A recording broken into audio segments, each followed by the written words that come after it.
Today we'll solve next 10 question of practice set 4.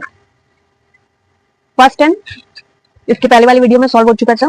11 question या 101 question क्या है? If x is equal to 2 then the value of x plus whole root x plus root x plus root x is. तो इसको solve करने के लिए क्या करेंगे? सबसे पहले कंसीडर कर लेते हैं. पहले तो x is equal to 2 given है. हम ले लेते हैं x plus root x plus root y. ये हमने y कंसीडर कर लिया. अब 2 पुट करते हैं हम. 2 क्योंकि दिया हुआ है क्वेश्चन में ये 2 है. 2 प्लस 2 प्लस 2 इस तरह से ये चलता जाएगा y. नाउ 2 प्लस की जगह पे रूट y रख सकते हैं इज इक्वल टू y. अब रूट y को इधर ही रहने दें. y माइनस 2 दोनों साइड स्क्वायर कर देते हैं. ये y हो जाएगा ये y minus 2 whole square. Open करते हैं y square plus 4 minus 4y. ये इधर आएगा तो क्या हो जाएगा y square minus 5y plus 4 is equal to 0. ये क्वाड्रेटिक इक्वेशन हो गई. इसको सॉल्व करने का तरीका पता है क्या है?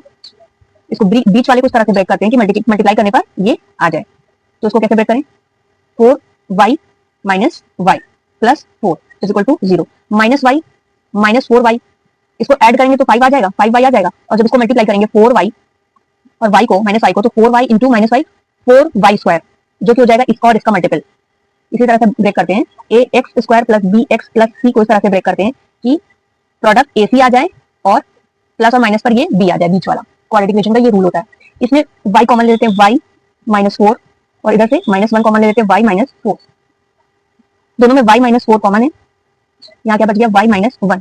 तो y की वैल्यू क्या आ गई? Is equal to 0. y की वैल्यू 1 और y की वैल्यू 4. 1 एंड 4. 1 और 4 ऑप्शन थर्ड. नेक्स्ट क्वेश्चन क्या है? 12 क्वेश्चन इस सेट का.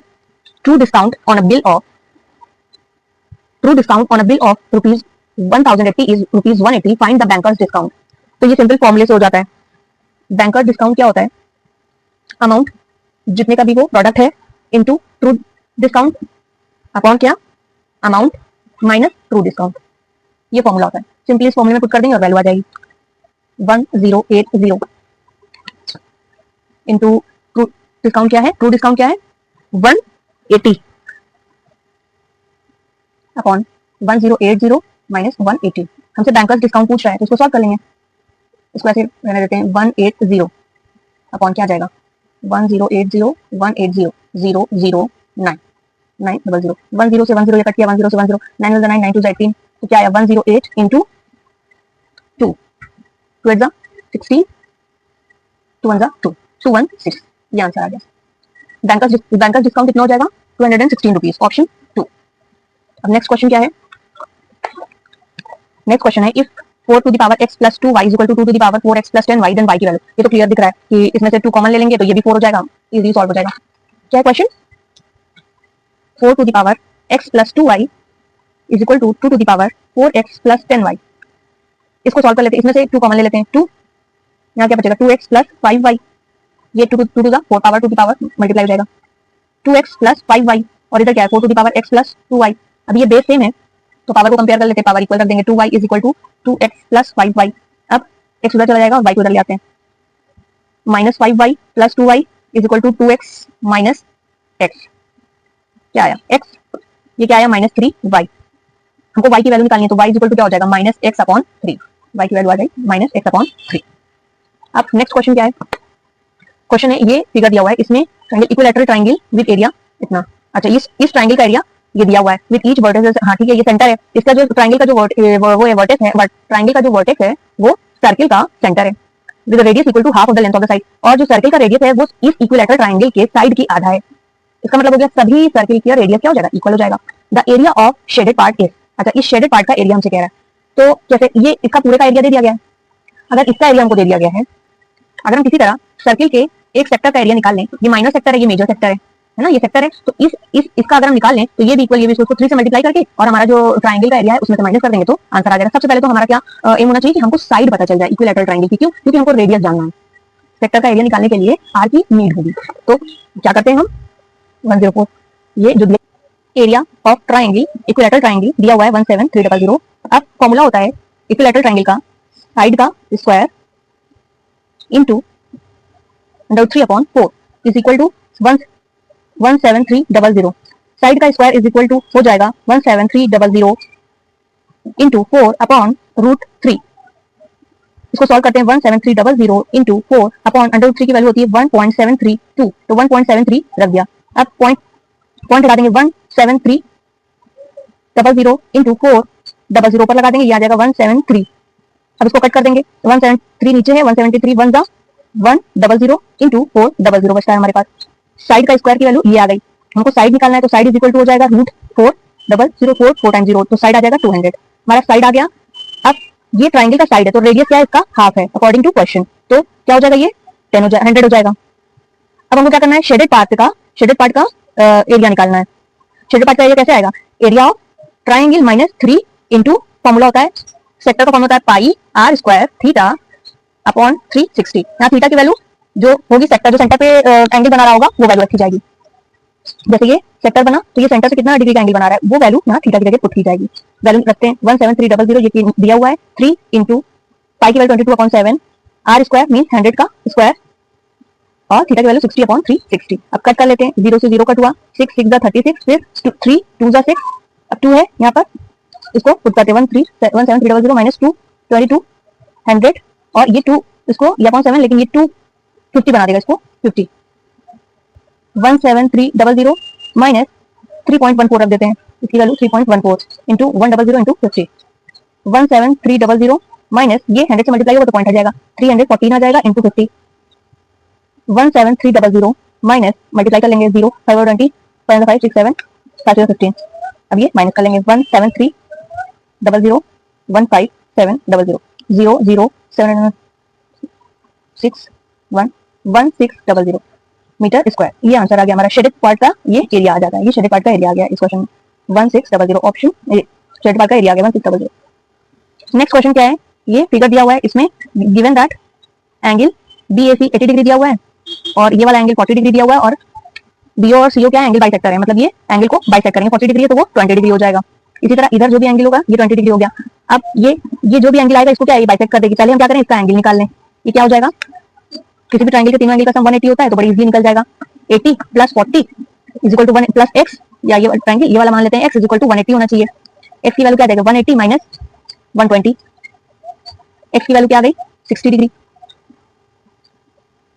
अब ये x की वैल्यू आई है, अब हमको कितनी चाहिए, आधी चाहिए, तो ये 60 है, तो ये कितना हो जाएगा, ये 30 डिग्री हो जाएगा। 60 है, ये कितना हो जाएगा, ये 30 डिग्री हो जाएगा। अब इस छोटे वाले ट्रायंगल में देखें हम, छोटे वाले ट्रायंगल में 20 है, ये 30 है, इसकी वैल्यू कितनी इजीली निकल जाएगी। ट्रायंगल के एंगल का सम क्या होता है, 180 डिग्री होता है, तो 180 minus 50 degree is equal to, ये वैल्यू हमारा आंसर होगा 130 डिग्री, ये हमारा आंसर होगा। नेक्स्ट क्वेश्चन क्या है, from the graph which find which school has maximum number of student and how much. तो ये क्लियरली दिख रहा है कि सबसे ऊपर कौन सा, ये थर्ड है, ये थर्ड जा रहा है, और वैल्यू कितनी है इसकी 120, तो ऑप्शन देख लेते हैं third 120, easy question. Next question क्या है, the inner and outer radii of a circle track are 21.5 metre and 25 metre respectively, the cost of filling the track at the rate 18 per metre square. क्या है, filling का मतलब क्या होता है, plugging करना, तो हमें क्या निकालना है, उस ट्रैक का 18 पर मीटर स्क्वायर के हिसाब से हमको कितना कॉस्ट आएगा पूरे ट्रैक को फिल कराने में, ये हमको वैल्यू निकालना है।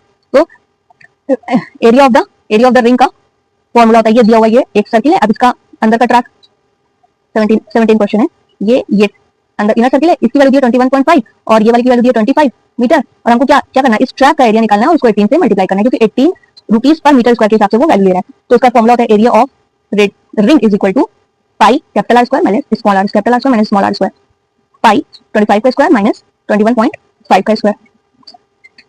अब इसको दो तरीके से कर सकते हैं, या तो इसको स्क्वायर कर लें, 625 ये तो लर्न ही होना चाहिए, आप 21.5 का स्क्वायर निकाल लें, या एक तरीका है एक ब्रैकेट में a square minus b square है, तो ये फॉर्मूला अप्लाई कर लें, एक ब्रैकेट में a माइनस b, एक ब्रैकेट में a प्लस b, इस तरह से ये क्वेश्चन सॉल्व हो जाएगा। वैल्यू ही कैलकुलेट करनी है, तो सिंपली जो वैल्यू आएगी उसको 18 से मल्टीप्लाई कर देना है। नेक्स्ट क्वेश्चन क्या है, 18 क्वेश्चन दिया हुआ है, which of these following fraction is less than 11/12 and greater than 5/9। तो इसमें क्या है, इसको डिवाइड करना है, इसकी वैल्यू सबको डिवाइड करके चेक कर लेना है, पॉइंट के बाद क्या वैल्यू आएगी, और उसके बीच आनी चाहिए, ये तो बहुत इजी क्वेश्चन है, इसको तो कैलकुलेट करके निकालना है। नेक्स्ट क्वेश्चन क्या है, कार्ड मार्क विद नंबर 5 6 7, अच्छा कार्ड है 5 6 7 39 40 आता है in the bag, a card is drawn at random from the bag, what is the probability that the number of the card is visible, ठीक है 6 7 5 6 7 40 तक है। अब इसमें 1 2 3 4 तो ये नहीं है, ये हट गया है, ये कार्ड उस बैग में नहीं है, ट्रम्प कार्ड 5 to 40 तक है। हम क्या करेंगे, हमको ये चेक करना है कि वो कार्ड जो 2 से डिविजिबल हों, कितने होंगे वो कार्ड, तो number of cards divisible by 2, इसको कैसे निकालेंगे, 40/2 माइनस 2 कर देंगे, क्योंकि 2 और 4 ऑलरेडी नहीं है, तो 2 माइनस जाएगा, कितना आ जाएगा वैल्यू वैल्यू 20 माइनस 18 आ जाएगा। अब हम क्या करेंगे, number of cards divisible by 3, इसको कैसे निकालेंगे, 40 डिवाइडेड बाय 3 माइनस यहाँ कितना करेंगे, यहाँ क्या सिर्फ 3 है जो कि 3 से डिविजिबल है, तो -1 इज इक्वल टू इसका होल नंबर लेंगे, होल नंबर कितना आएगा जब डिवाइड होगा, तो 13 और -1 वैल्यू क्या आ जाएगी, 13 माइनस 1 इज इक्वल टू 12, इसका होल ले लेंगे। अब हमको क्या देखना है, इसमें क्वेश्चन में कह रहा है कि 2 और 3 है, 2 और 3 से डिविजिबल हो, तो इसमें तो सीरीज में बहुत से ऐसे भी नंबर होंगे जो 2 और 3 दोनों से डिविजिबल होंगे, मतलब वो 6 से डिविजिबल होंगे। लेकिन मेरा क्वेश्चन क्या कह रहा है 2 या 3, तो इसका मतलब हमको उस नंबर को एक्सक्लूड कर देना है जो 2 और 3 दोनों से डिविजिबल है, मींस 6 से डिविजिबल है। तो number of cards divisible by 6, 40/6 क्या आ जाएगी वैल्यू, 6 आ जाएगी, 30 से होल नंबर ले लेंगे। तो ये इतने कार्ड्स जो होंगे ये 2 और 3 दोनों से डिविजिबल होंगे, तो इसको हमको क्या करना है, हटा देना है। तो वो लेना है जो सिर्फ 2 या 3 से डिविजिबल है क्वेश्चन के अकॉर्डिंग। तो required number of card is equal to क्या हो जाएगा, 18 प्लस 12 और माइनस क्या हो जाएगा 6, ये रिक्वायर्ड नंबर हो जाएगा। कितना आ जाएगा, 8 9 10 30 minus 6 24। Total number of cards क्या है, तो क्लियरली 4 तक हटा दिया गया है, तो 40 माइनस 4, 40 तक है तो 40 में से क्या है 1 2 3 4 हट गया, 40 माइनस 4 कितना हो जाएगा 36।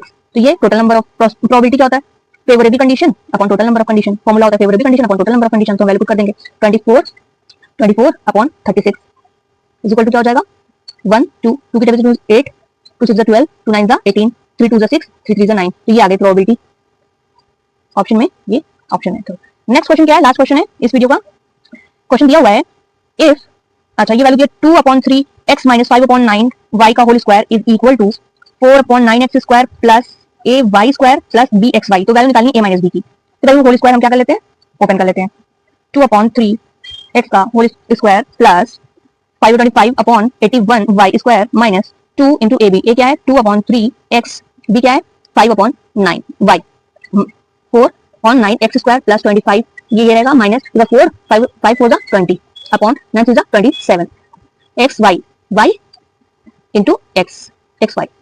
अब क्या करेंगे, हम इधर कंपैरिजन कर लेंगे लेफ्ट और राइट साइड में, क्योंकि वही टर्म्स हैं x के मल्टीपल और y के मल्टीपल और xy के। 4/9 x स्क्वायर है पहला टर्म, दूसरा टर्म क्या 25/81 y स्क्वायर है, तो इधर हमारी वैल्यू a की वैल्यू क्या आ जाएगी, a is equal to 25/81 compare करने पर a इज इक्वल टू 25/81, और b की वैल्यू क्या आ जाएगी, b इज इक्वल टू, क्योंकि यहाँ प्लस है तो हमारी वैल्यू क्या आ जाएगी, माइनस है, माइनस 20/27। हमको वैल्यू क्या निकालनी a माइनस b, तो ये ऑलरेडी माइनस है तो ये प्लस हो जाएगा 25/81 प्लस 20/27। ये तो क्लियरली है कि इसकी वैल्यू क्या आ जाएगी, हमसे पूछा है greater than equal to less than 1 से, या 0 आएगी, तो ये 1 से इक्वल 1 से ग्रेटर तो आएगी इसकी वैल्यू। नेक्स्ट सेट के 10 question will be solved in next video. If you want more such updates subscribe to this channel. Thank you.